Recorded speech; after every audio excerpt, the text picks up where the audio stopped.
Assalamualaikum warahmatullahi wabarakatuh. Alhamdulillah, la haula wala quwata illa billah.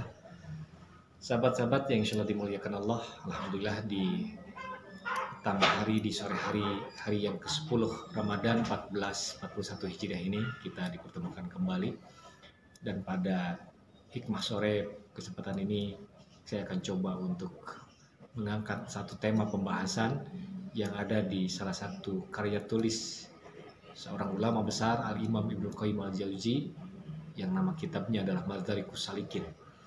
Di dalam salah satu bab di kitab Madarikus Salikin ada satu bab yang berjudul adalah kelompok orang-orang yang mahjuro. Siapakah kelompok orang mahjuro dan apa pengertian dari mahjuro? Insya Allah pada kesempatan kali ini kita akan coba bahas. Sahabat-sahabat yang dimuliakan Allah, di dalam Al-Quran surat Al-Furqan ayat yang ke-30, Allah Subhanahu wa taala berfirman, A'udzubillahi minasyaitonirrajim.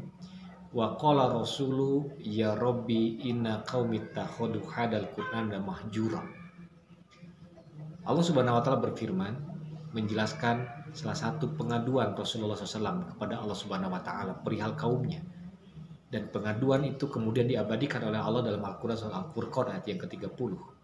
Yang artinya adalah, ya Allah ya Rabbku, sesungguhnya kaumku sudah menjadikan Al-Quran itu mahjuro, sudah menjadikan Quran itu sesuatu yang sudah tidak dianggap penting lagi. Itulah pengertian mahjuro yang ada di Al-Quran, yang kemudian kata mahjuro dimasukkan dalam salah satu bab di kitab Madarikus Salikin susunan Ibnu Qayyim Al-Jauzi. Jadi arti mahjuro adalah kelompok orang-orang yang sudah tidak menganggap penting lagi Al-Quran. Dan kita berlindung, mudah-mudahan kita tidak termasuk golongan orang-orang yang mahjuro terhadap Al-Quran. Imam Ibnu Qayyim kemudian menjelaskan dan merinci dengan sangat detail siapa yang disebut dengan mahjuro. Dan ini dengan dijelaskan, mudah-mudahan kita punya gambaran dan kita terhindar dari indikator-indikator, dari ciri-ciri orang yang disebut mahjuro itu. Mahjuro itu kata Ibnu Qayyim adalah satu, seseorang dikatakan mahjuro terhadap Al-Quran apabila dia tidak punya waktu dalam sehari semalam untuk membaca Al-Quran.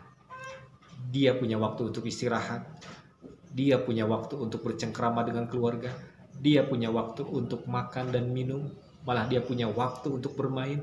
Tapi sayang, di waktu 24 jam yang dia punya dalam sehari semalam, dia tidak punya waktu untuk baca Al-Quran sama sekali.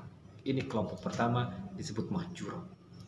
Golongan yang kedua, ciri orang yang dikatakan mahjuro menurut Ibnu Qayyim adalah memang dia punya waktu untuk baca Quran dalam sehari semalamnya itu, tapi sayang dia tidak ingin tahu apa yang sudah dibacanya. Berarti dia tidak mau belajar apa kandungan Quran yang telah dibacanya.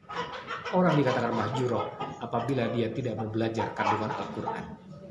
Yang ketiga, seseorang dikatakan mahjuro terhadap Al-Quran kata Imam Ibnu Qayyim adalah dia punya waktu untuk baca Al-Quran, dia belajari isi Al-Quran, tapi sayang dia tidak mau berhukum dengan ayat-ayat Al-Quran. Cuman dijadikan Quran sebatas ilmu, dijadikan Quran sebatas pengetahuan, tetapi tidak dipraktekkan, tidak dijalankan isinya, tidak diamalkan hukum-hukumnya. Yang keempat, dikatakan seseorang itu mahjuro kepada Al-Quran jika dia punya waktu untuk baca Al-Quran.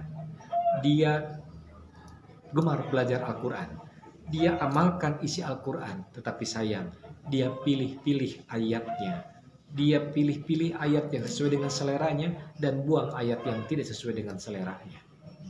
Dan yang kelima, dikatakan orang itu mahjuro kepada Al-Quran jika dia memang punya waktu untuk baca Al-Quran, dia punya waktu untuk belajar Al-Quran, dia amalkan Al-Quran dan seluruh Al-Quran diamalkan dengan baik, cuman sayang dia tidak dakwahkan Quran kepada keluarganya. Inilah 5 ciri orang yang dikatakan mahjuro menurut Imam Ibnu Qayyim. Dan mudah-mudahan kita tidak termasuk orang yang disebut mahjuro kepada Al-Quran.